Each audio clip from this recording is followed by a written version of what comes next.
Assalamualaikum warahmatullahi wabarakatuh. Perkenalkan, nama saya Aminah Sholihah dengan NIM 201190020. Saya berasal dari PAIA. Di sini saya perwakilan dari kelompok 3. Saya akan menjelaskan tentang makna lambang burung Garuda Pancasila. Burung Garuda merupakan mitos dalam mitologi Hindu dan Buddha.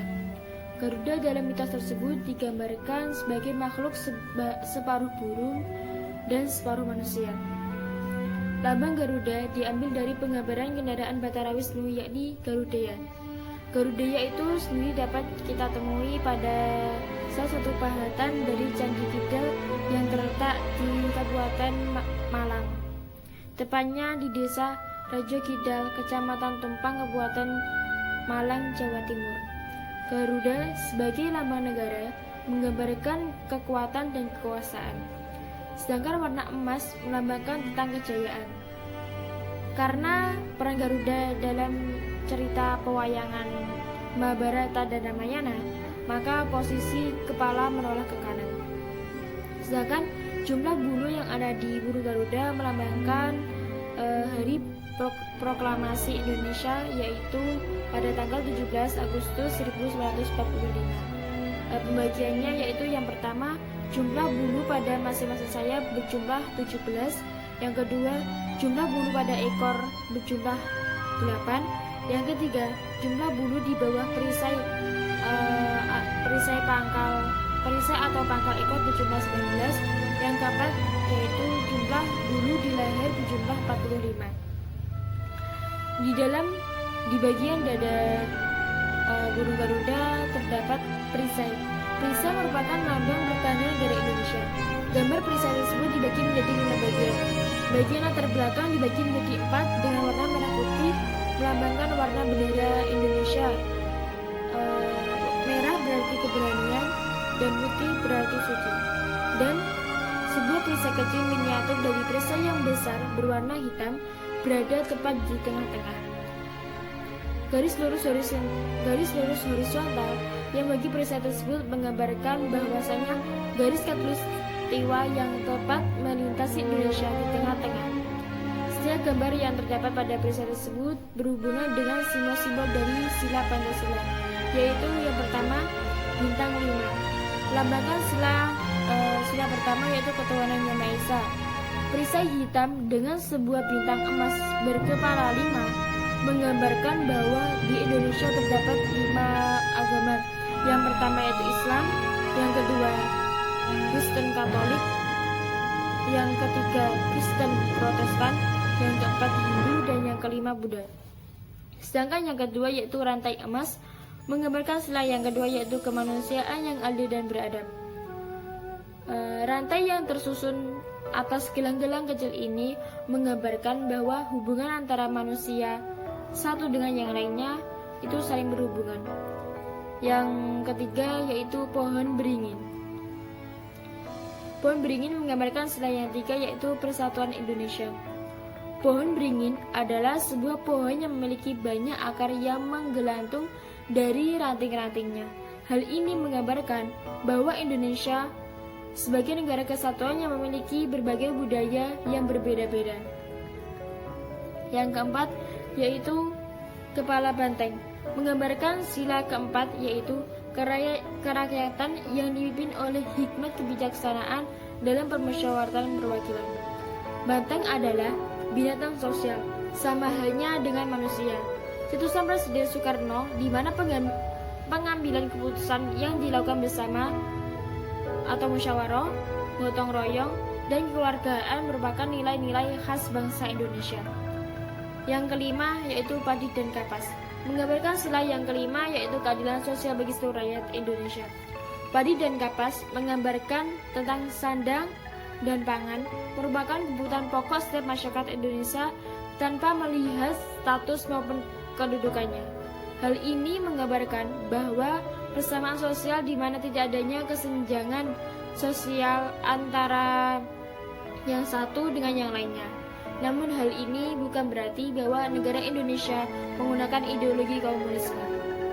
Selanjutnya yaitu pita.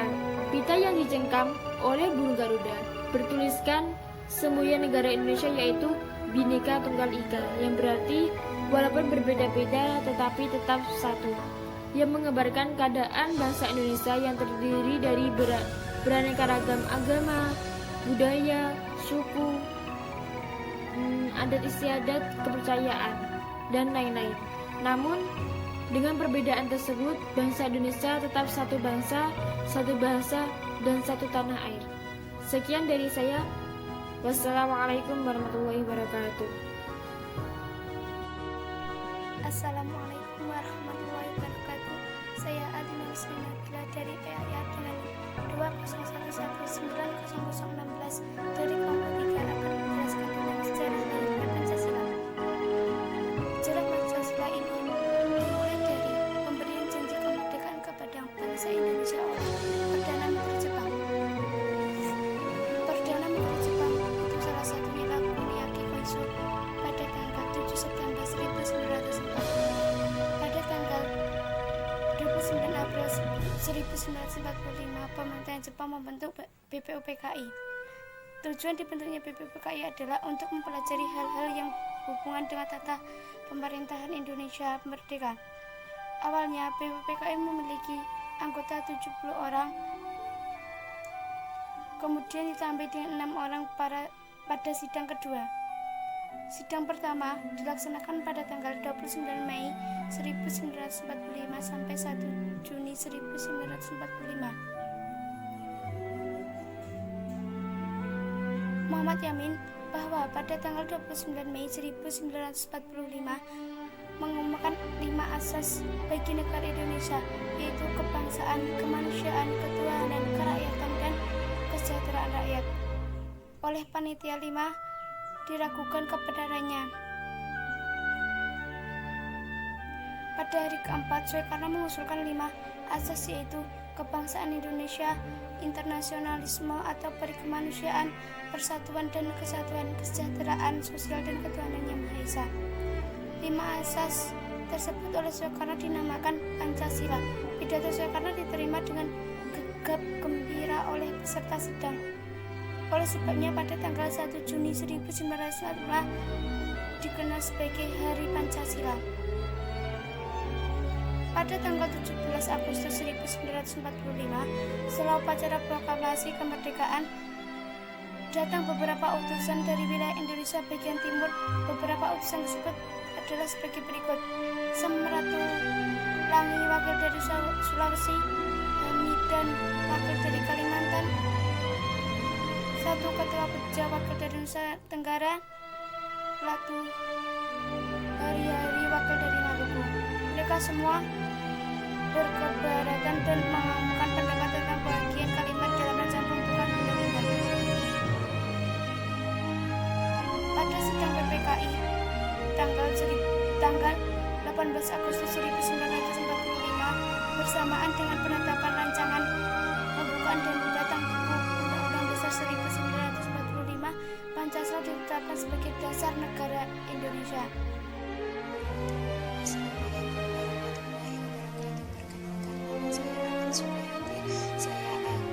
Saya dari kelas PLA dengan NIM 29919. Saya akan mempresentasikan tentang sila Pancasila yang pertama.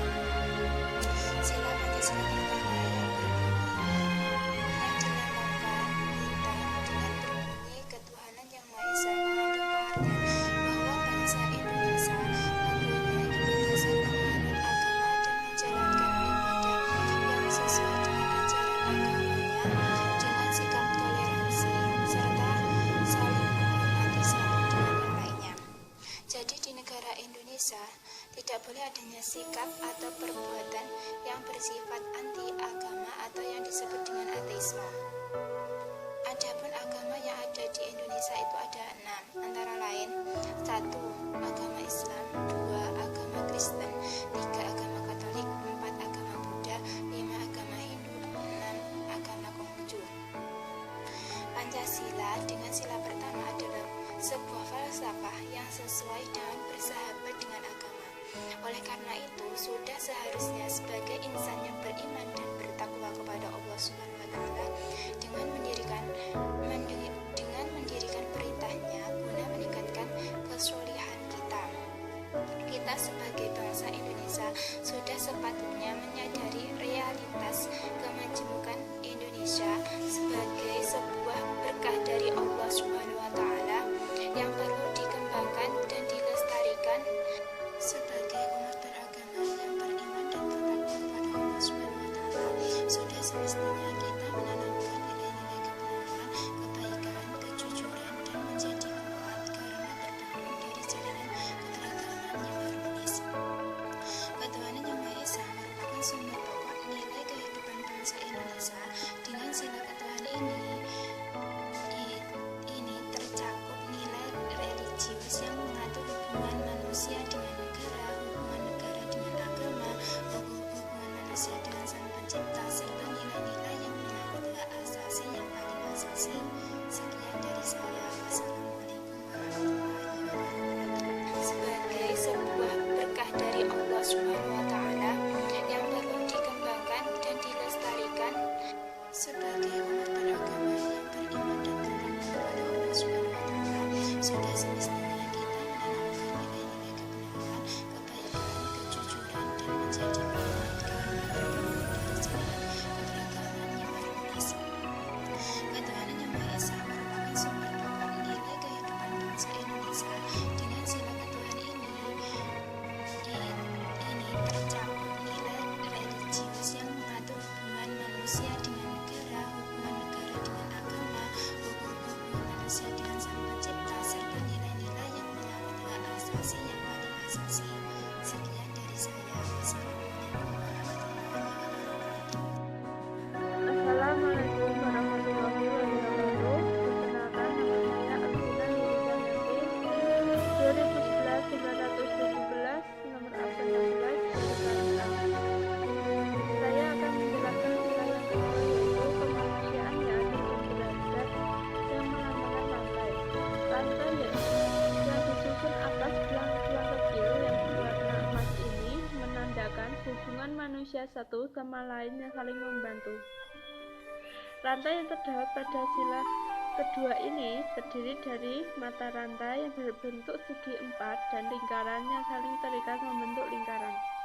Mata rantai segi empat digunakan untuk melambangkan laki-laki, sedangkan lingkaran melambangkan perempuan.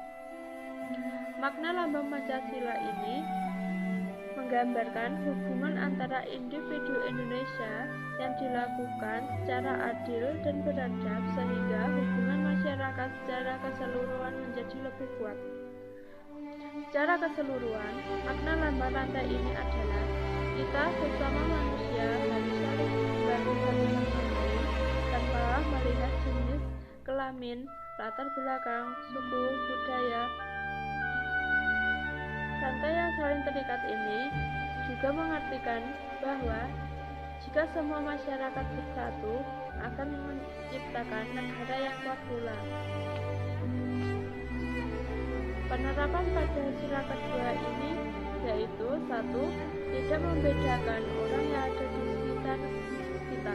Yang kedua, saling membantu. Yang ketiga, saling menghargai perbedaan yang ada agar terciptanya masyarakat yang rukun. Yang keempat, melakukan kegiatan atau acara bakti sosial. Yang kelima, mengakui persamaan derajat, persamaan hak dan kewajiban antara sesama manusia. Sekian presentasi dari saya. Kurang lebihnya mohon maaf. Wassalamualaikum warahmatullahi wabarakatuh. Bismillahirrahmanirrahim. Assalamualaikum warahmatullahi wabarakatuh. Perkenalkan, nama saya Ana Lilatul Hidayah. Saya akan menjelaskan tentang Pancasila. Sila ketiga yaitu Persatuan Indonesia. Persatuan Indonesia dilambangkan dengan pohon beringin. Pohon beringin memiliki ranting yang sangat luas yang dapat digunakan untuk berteduh dan menyejukkan.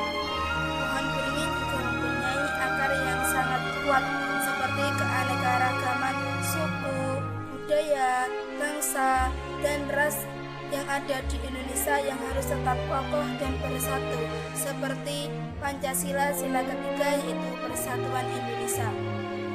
Persatuan dan kesatuan Indonesia yaitu kesatuan dan kerukunan antar agama, suku, budaya, bahasa, walaupun berbeda-beda tetapi tetap satu tujuan.